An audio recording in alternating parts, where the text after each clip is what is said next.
Bonjour à tous, c'est Pauline et bienvenue sur le podcast Pause Sun, l'endroit idéal pour une pause détendue et ensoleillée dans votre quotidien. Aujourd'hui, nous vous avons préparé un contenu varié qui vous transportera vers différentes thématiques et discussions enrichissantes. Installez-vous confortablement, prenez une pause bien méritée et laissez-nous illuminer votre journée. Au programme, des sujets qui vous feront sourire, réfléchir et peut-être même rêver un peu. Que vous soyez en train de conduire, de faire du sport ou simplement en train de vous détendre chez vous, Pause Sun est là pour vous accompagner à chaque moment. Alors, sans plus tarder, plongeons-nous dans cette pause ensoleillée et explorons ensemble les différents rayons de notre conversation d'aujourd'hui. Bonjour à tous et à toutes, aujourd'hui nous nous retrouvons dans l'épisode numéro 32, dépassement de soi, comment repousser vos limites. On va plonger dans un sujet qui peut transformer votre vie, c'est le dépassement de soi et repousser vos limites. Ces concepts ne sont pas seulement des mots à la mode, mais des principes qui peuvent nous aider à grandir, à évoluer et à atteindre nos objectifs les plus ambitieux. On va explorer donc comment repousser nos limites mentales, physiques mais aussi émotionnelles. Je vais vous partager donc quelques stratégies concrètes, des techniques mentales, des histoires assez inspirantes pour vous aider à vous aussi vous dépasser. Et comme l'a dit Nelson Mandela, cela semble toujours impossible jusqu'à ce que ça soit fait. Alors restez ici pour découvrir comment faire de l'impossible une réalité. Tout d'abord, on va voir qu'est-ce que c'est le dépassement de soi, puis ensuite on va voir les bénéfices du dépassement de soi et les freins au dépassement de soi. On va voir donc par la suite comment repousser ses limites avec 9 points clés. Je vais vous présenter quelques témoignages et histoires inspirantes qui peuvent vous aider aussi à vous en inspirer pour vous propulser par la suite. Et bien sûr, on terminera par une petite conclusion. Alors pour commencer, et on va vraiment aller dans le vif du sujet, c'est qu'est-ce que c'est le dépassement de soi? Parce que réellement, c'est quoi la définition de ce mot, de ces 3 mots en théorie? C'est concrètement dépasser ses limites, aller au-delà de ce que l'on pensait possible pour nous-mêmes. Ça signifie donc carrément sortir de sa zone de confort et s'ouvrir à de nouvelles possibilités. Il y a différentes formes du dépassement de soi, il y en a 3, il y a la forme physique, mentale et émotionnelle. La forme physique, ça va être d'améliorer ses performances sportives, atteindre un niveau de forme physique supérieur, donc par exemple, si vous allez tous les jours à la salle, vous allez vraiment améliorer vos performances physiques, ça sera pas mental à ce niveau-là. Ensuite, on va travailler au niveau mental. Là, ça va être un dépassement de soi qui va être à développer pour avoir une mentalité de croissance, pour surmonter par exemple tout ce qui va être la procrastination ou le manque de confiance en soi. Et le dernier point et le plus important pour moi, c'est émotionnel. C'est le point où on doit apprendre à gérer ses émotions, à faire face à des situations qui sont relativement difficiles et notamment avec résilience. Alors un exemple concret, ça va être tout simplement un athlète qui va avoir besoin de ces 3 formes en fait du dépassement de soi pour améliorer toutes ses performances. En fait, il doit aller au-delà de ses capacités donc physiques, mentales, mais aussi émotionnelles parce que c'est vraiment une globalité le sportif, c'est vraiment un ensemble. Et chaque être humain a besoin donc de se dépasser à ces 3 différents plans.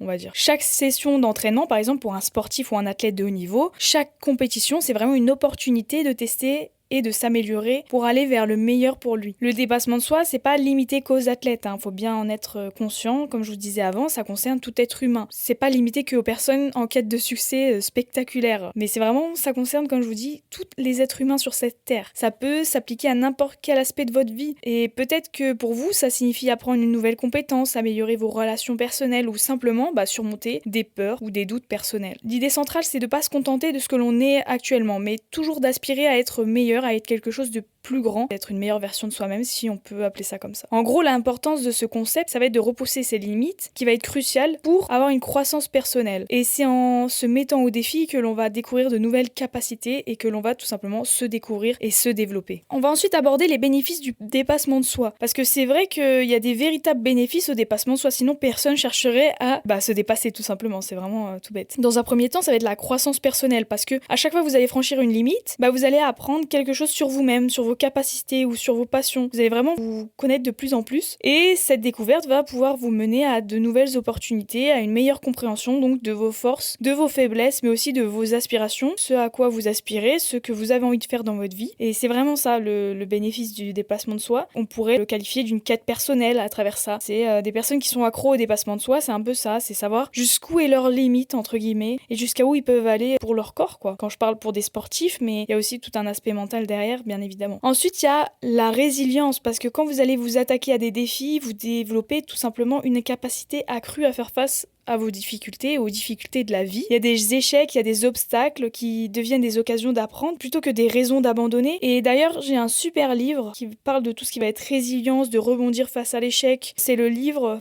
de Charles Pépin qui s'intitule Les vertus de l'échec et qui est très intéressant parce qu'il nous permet de vraiment changer notre façon de penser par rapport aux échecs et de faire un reset par rapport à tout ce qu'on nous a inculqué, tout ce qu'on a appris et surtout de comment cette société a fonctionné parce que bien évidemment on n'a pas la même société ou du moins on n'a pas la même façon de penser dans notre société que dans d'autres sociétés, tout simplement dans d'autres pays en fait, même dans l'Europe, c'est à peu près différent dans chaque pays. Donc voilà, c'est très intéressant et c'est très important d'avoir une certaine résilience. Par la suite, on va aussi avoir un renforcement de sa confiance en soi, ce qui est également un avantage qui est clé. Chaque succès qui va même être petit va renforcer votre croyance en vous et en vos propres capacités. Ça va créer un cercle plutôt vertueux où il y a de plus en plus de confiance, ça va engendrer beaucoup plus de courage pour affronter vos défis, même les plus fous, les plus grands, vous voyez ce que je veux dire. Enfin, ça va être de repousser vos limites, ça peut également améliorer votre compétence en résolution de problèmes parce que lorsque vous êtes confronté à des situations nouvelles, difficiles, vous développez des compétences pour les résoudre, ce qui peut être utile dans tous les aspects de votre vie. Et ça, c'est assez intéressant, c'est assez bien aussi, c'est-à-dire que vous n'allez pas non plus stresser pour le moindre problème parce que c'est vrai que toute la vie est faite de problèmes qu'il faut résoudre, sinon ça serait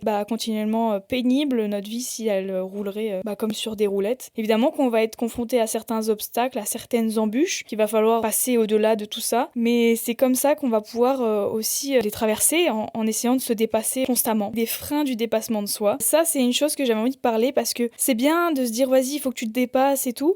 Comment on fait et quels sont les grands freins, les grands points sur lesquels il faut essayer d'appuyer ou du moins de dénouer ces problèmes pour se dépasser par la suite, vous voyez ce que je veux dire, donc essayer de travailler sur certains points ou certains aspects qui pourraient nous bloquer à notre dépassement de nous. Et alors les obstacles courants, ceux qu'on va voir et les plus importants et les principaux, ça va être le premier, c'est la peur de l'échec. Beaucoup d'entre nous hésitent à repousser leurs limites parce qu'ils ont peur de l'échec, ils ont peur d'échouer, mais moi j'ai une vraie question à vous poser d'ailleurs, qu'est-ce que c'est l'échec, mis à part une opportunité d'apprentissage en fait? Pour moi l'échec c'est vraiment une opportunité d'apprendre constamment sur vous, sur vos échecs pour pouvoir rebondir. C'est ce que je vous racontais tout à l'heure avec le livre de Charles Pépin, Les vertus de l'échec. Ça va vraiment vous aider aussi à switcher ce livre de façon de voir l'échec et de voir comment échouer en fait c'est super. Moi maintenant je suis trop contente d'échouer, je suis en mode je suis sur la bonne voie, c'est bien. Plus tu vas échouer, plus tu vas retravailler derrière pour éviter de refaire la même erreur et plus tu vas apprendre de tes erreurs et donc tu vas t'élever dans ton travail et tu vas même intérieurement et tu vas grandir en fait de tout ça, tu vas apprendre de tout ça et ça c'est la plus belle chose. Ensuite ça va être la peur de l'inconnu parce qu'évidemment si on a peur de l'inconnu, on va avoir peur de se dépasser parce qu'on ne saura pas ce qu'il y a derrière. On préfère rester dans notre routine. Et en fait, la peur de ce qui nous attend de l'autre côté, de nos limites, est souvent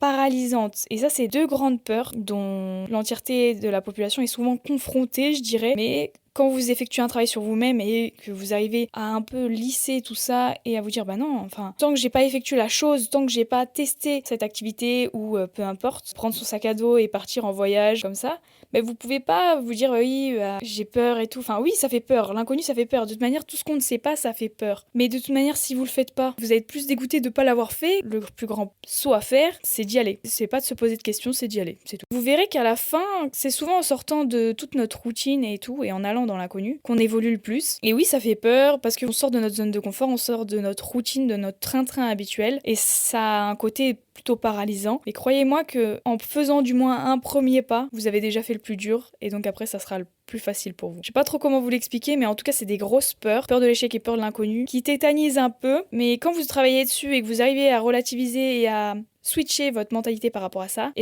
vous êtes inarrêtable. La dernière chose et le dernier point, le gros frein au dépassement de soi, c'est un manque de confiance en soi. Parce que croire qu'on n'est pas assez bon ou que l'on n'y arrivera jamais, ça vous empêchera de vous dépasser et d'aller faire des choses que vous ne pensiez pas pouvoir faire. Vous voyez ce que je veux dire? D'ailleurs, j'ai un autre livre concernant la confiance en soi. C'est le livre de Charles Pépin, donc La confiance en soi. Je ne l'ai pas encore lu, mais apparemment c'est une pépite. De toute manière, je suis fan de cet auteur que j'ai découvert récemment et j'ai lu tous ses livres et je vous les conseille très fortement. Alors comme petit conseil que je pourrais vous dire, c'est en premier lieu pour la peur de l'échec ou pour toutes les peurs en fait, c'est d'identifier ces peurs, de prendre un moment pour les noter, pour voir ce qui vous empêche tout simplement de vous dépasser ou d'effectuer ces choses que vous rêvez de faire mais que vous avez vraiment trop peur de faire. Et par la suite, donc une fois que vous avez mis le doigt, vous avez pointé le problème, et ben essayez de travailler sur cet aspect en question. Mais voilà, vous notez tout ça et puis au moins vous savez où vous devez aller et dans quelle direction vous devez travailler. Par la suite, c'est développer la conscience de soi. Être conscient donc de ses pensées, de ses émotions, c'est la première étape pour les surmonter. Il faut vraiment accepter aussi le fait que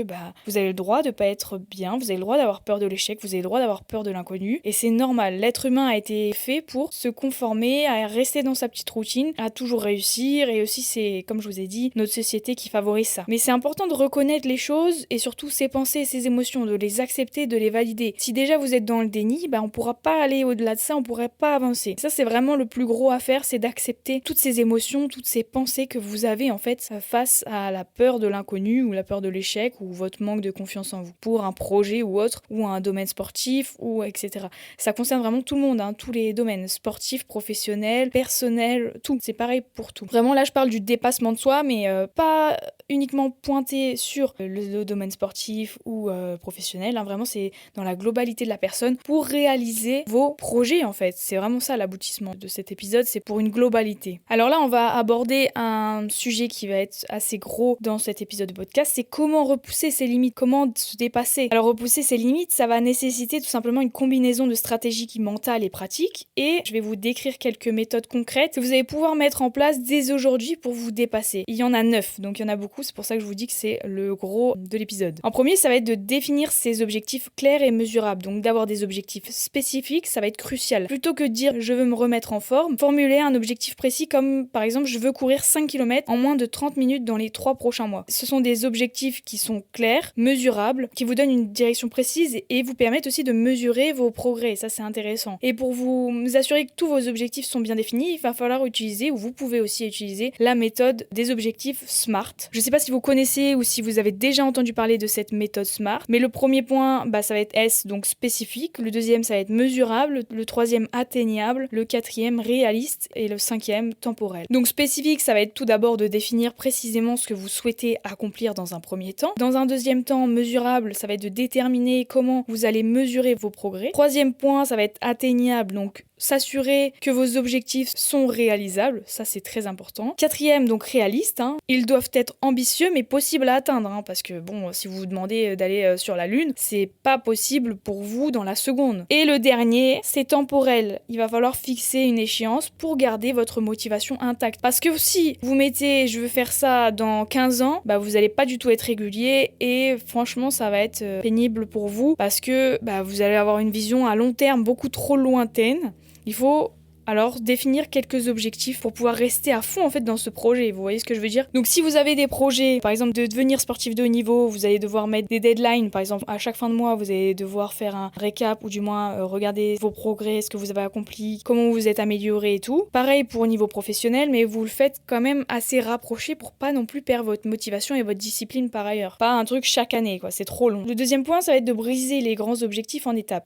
Ça c'est ce que je viens de vous dire juste avant. Les grands objectifs donc ils peuvent être intimidants et paraître inaccessibles. Il va falloir donc, pour les rendre plutôt accessibles et aussi vous garder votre motivation et votre discipline, les diviser en tâches beaucoup plus petites et plus gérables. Par exemple, si vous voulez écrire un livre, commencez par établir un plan en fait, tout simplement détaillé, puis il va falloir vous fixer des objectifs de rédaction hebdomadaire, genre vous allez écrire 2 pages par jour ou un truc comme ça. Ça va rendre vos objectifs beaucoup plus faciles d'accès, moins accablants et vous permettre donc de suivre votre progrès de manière plus tangible. Et ça franchement, ça sera mieux pour votre motivation et pour que vous restiez aussi à fond dans votre projet, et ça c'est le plus important, pour pouvoir l'accomplir à la fin. D'ailleurs, j'ai un petit exemple, c'est comme quand on rédige un mémoire. Au début de l'année, on te dit t'as 1 an pour rédiger un mémoire. Toi tu te dis punaise, genre un mémoire c'est énorme, t'as beaucoup de choses à faire, des références bibliographiques, tu dois potentiellement aller faire des expériences, t'as beaucoup trop de trucs à faire. Et en 1 an c'est chaud, tu vois. Et tu dis comment on va faire? Heureusement on t'aiguille. ou parfois on t'aiguille pas et là il faut apprendre. Ce qui vous aide et ce qui nous aide le plus, c'est d'avoir des deadlines à chaque fois, de dire ok, là je dois faire ça. Une fois que ça c'est fait, je vais pouvoir attaquer mes expériences. Une fois que mes expériences sont faites, je pourrai faire les résultats. Une fois que les résultats seront faits, je pourrai faire la conclusion et après on revoit tout. Et ça, franchement, à la fin on arrive, on se dit mais punaise, j'ai quand même rédigé un mémoire quoi. C'est quand même fou. Tu te dis en une année j'ai réussi à rédiger mon mémoire alors que quand on me l'a annoncé, je pensais que ça allait être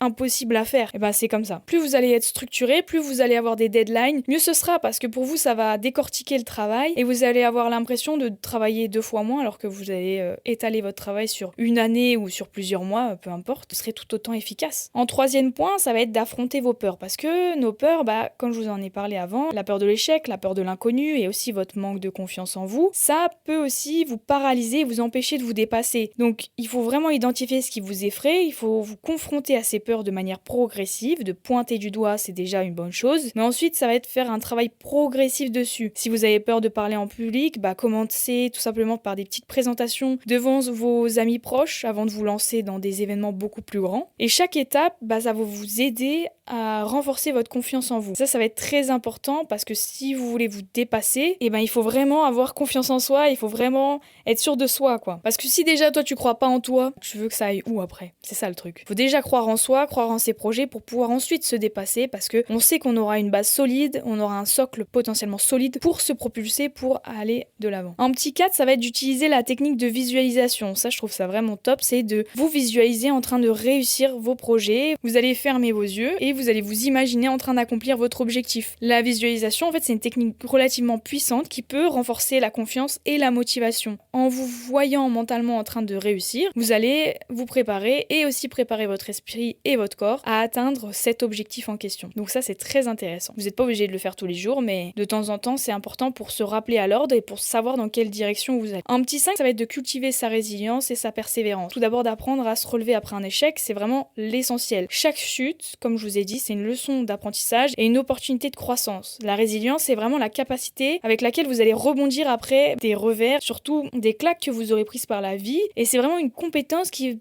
peut être cultivé qu'avec de la pratique et de l'expérience. Et ça, c'est vraiment très important parce que si vous n'arrivez pas à cultiver votre résilience et votre persévérance, vous n'avancerez pas, vous n'irez pas au bout de vos objectifs et vous ne serez jamais déterminé. Et donc, c'est important de commencer à cultiver ça. D'une manière ou d'une autre, il y a un commencement partout. C'est-à-dire que tout s'apprend. Si tu mets en place chaque jour des choses, tu y arriveras forcément coûte que coûte si tu es discipliné, motivé. Même si tu n'as pas la motivation, la clé, c'est la discipline. C'est-à-dire que plus tu vas t'entraîner, tu vas mettre les choses en place, plus ça va marcher. C'est sûr, c'est une obligation. En petit 6, ça va être d'adopter une mentalité de croissance. Croyez en vos capacités d'amélioration, c'est vraiment important. Il faut adopter l'idée que l'effort mène à la compétence. Une mentalité de croissance, ça va vous permettre de voir les défis comme des opportunités d'apprentissage plutôt que comme des obstacles insurmontables. Il faut se dire dans votre tête que vous êtes capable de tout, l'homme est fait pour apprendre. Donc si vous apprenez, vous allez réussir, c'est concret. Si tu as fait des études par exemple dans la santé et que tu as eu ton diplôme, maintenant tu as réalisé et que tu as eu ce métier, c'est génial, tu vois, tu as réussi à l'apprendre. Alors pourquoi tu ne pourrais pas apprendre autre chose? Et ça, c'est des vraies questions qu'il faut se poser. Avant de commencer par exemple une formation ou tes études, tu te dis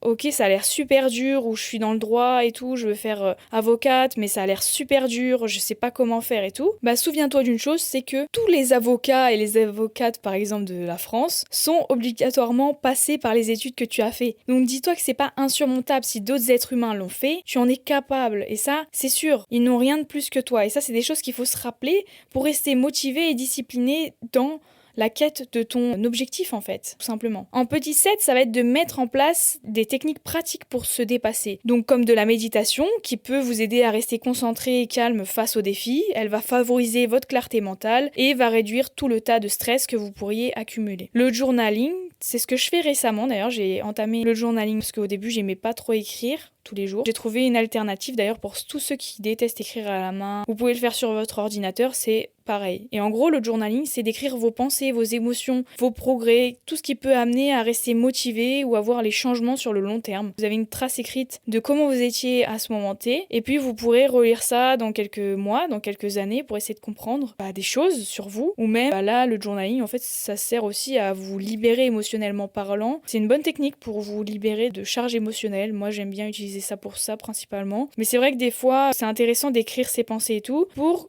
quelques mois après revenir dessus et voir ce qui va avoir évolué, ce que vous avez changé, pouvoir faire des liens, de savoir pourquoi vous avez réagi comme ça, essayer de vous comprendre encore mieux. Ça, je trouve ça intéressant. Et le dernier point, ça va être la routine de défis quotidiens.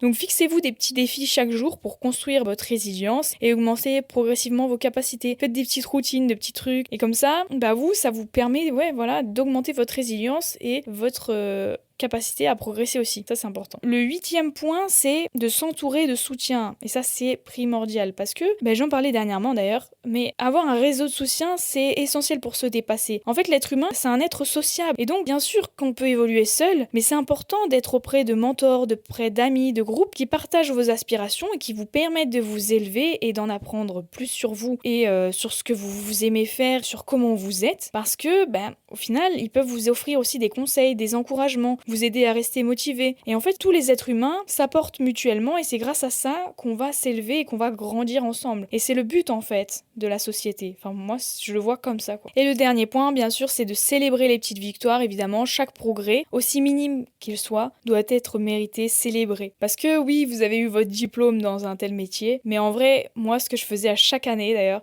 c'est que je m'offrais quelque chose pour chaque année réussite. Parce que je m'offrais un petit cadeau ou un petit truc pour me dire, bravo, c'était dur, tu l'as fait, et franchement, chapeau, quoi. Et même des fois, dans des périodes où je me sens pas bien, où c'était dur, cette période-ci pour moi, où j'ai dû surmonter des choses assez difficiles, je m'offre un petit truc, ça peut être, je sais pas, un pain au chocolat, un truc, une viennoiserie, n'importe, un truc que vous aimez, quoi. Et tu te dis, bravo, c'était pas facile, tu l'as fait, t'es encore en vie, t'es devenu une meilleure personne pour toi, t'es devenu quelqu'un de bien, t'as été confronté à des choses de la vie. Ça va vous aider à rester motivé aussi, à vous reconnaître vos succès en cours de route. Et que ce soit, comme je vous ai dit, pour une petite victoire, dans un petit projet ou une amélioration de vos compétences, prenez le temps de célébrer, prenez le temps parce que c'est important de gratifier, de valoriser ces petits progrès, ces petites victoires au final. Plutôt que de marquer le coup une fois diplôme remis dans vos mains. Le plus important, comme j'ai entendu plusieurs fois aussi, j'adore les citations et toutes les phrases que j'entends à droite à gauche, mais la chose la plus importante,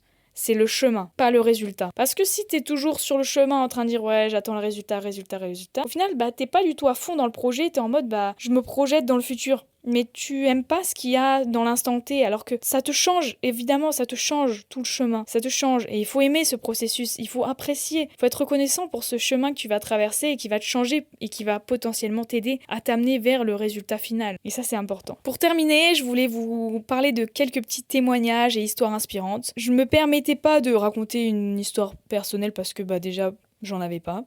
Et surtout, j'ai pas fini ma vie, donc je sais que j'ai encore du chemin à faire pour arriver là où je veux aller. Et donc, j'ai pas assez de recul sur la vie pour vous enseigner non plus des grosses leçons par rapport à ça, sur l'histoire de ma persévérance, l'histoire de mon dépassement de moi, jusqu'à où ça m'a amené. Bien sûr qu'il m'a amené jusqu'à là, jusqu'au podcast, jusqu'à plein de trucs. Et je sais que c'est pas terminé. Mais là, j'avais vraiment envie de vous parler de quelques personnalités qui ont vraiment repoussé leurs limites et qui ont réalisé des exploits remarquables. Et pour commencer, on va parler de Nelson Mandela, qui a passé, lui, 27 ans de sa vie en prison pour ses convictions politiques. Ce qui est vraiment inspirant, c'est comment il a transformé cette épreuve en une opportunité pour promouvoir la réconciliation et l'égalité en Afrique du Sud. Comme il l'a si bien dit, et comme je vous l'ai dit en début de podcast, cela semble toujours impossible jusqu'à ce que ce soit fait. Et son courage et sa détermination ont non seulement changé son propre destin, mais aussi ont influencé le cours de l'histoire mondiale. Et ça, vraiment, c'est assez fou de voir que les mentalités peuvent changer, que des fois, descendre si bas et te retrouver en prison et de garder encore tes convictions politiques peuvent t'aider à te faire rebondir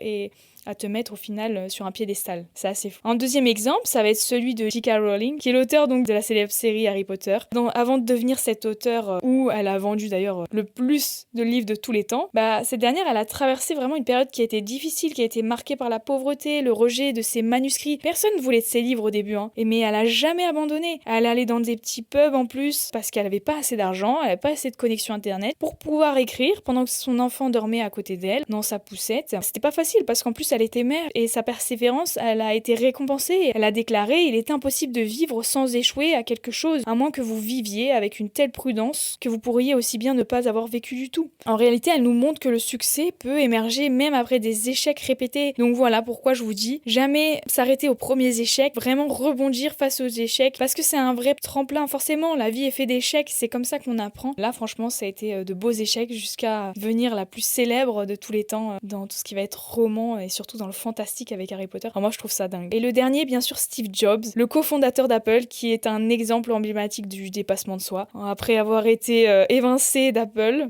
donc se faire virer d'Apple, c'était son entreprise en plus qu'il avait fondée. Il a utilisé donc cette épreuve pour créer des entreprises comme Pixar et Next. Lors de son discours à l'université de Stanford, il a partagé cette sagesse: votre temps est limité, ne le gaspillez pas à vivre la vie de quelqu'un d'autre. Et en fait, Steve Jobs nous rappelle l'importance de rester fidèle à soi-même, de ne jamais cesser de poursuivre ses rêves. D'ailleurs, j'ai regardé ce discours sur YouTube, il est disponible. Si jamais vous êtes intéressé de l'écouter, et d'ailleurs il est très très intéressant ce speech, je peux vous le mettre en barre d'infos. Dites-moi si ça vous intéresse. Mais franchement, c'est pas très long, c'est une quinzaine de minutes. C'est très intéressant de voir la vie de ce monsieur qui est devenu très grand et aussi qui s'est fait virer de sa propre entreprise, quoi. Toutes ces histoires, au final, elles nous rappellent que le courage, la persévérance et la détermination peuvent nous mener au-delà de ce que nous avons imaginé. Donc vous allez avoir un but, un résultat, comme ils le disent tous, mais la chose la plus importante dans tout ça, ça va être le chemin à la clé. C'est là où vous allez vraiment changer, vous trouver en fait, et il va falloir donc faire preuve de courage, de persévérance et de détermination pour vraiment aller là où vous souhaitez aller, et surtout, si ce n'est même plus, aller au-delà de tout ça et de faire des choses extraordinaires. Du coup, toutes ces histoires, elles montrent que chaque défi est une opportunité de se dépasser et de réaliser des choses extraordinaires, et ça, c'est vraiment très beau. Je voulais terminer du coup avec une petite conclusion. C'est très important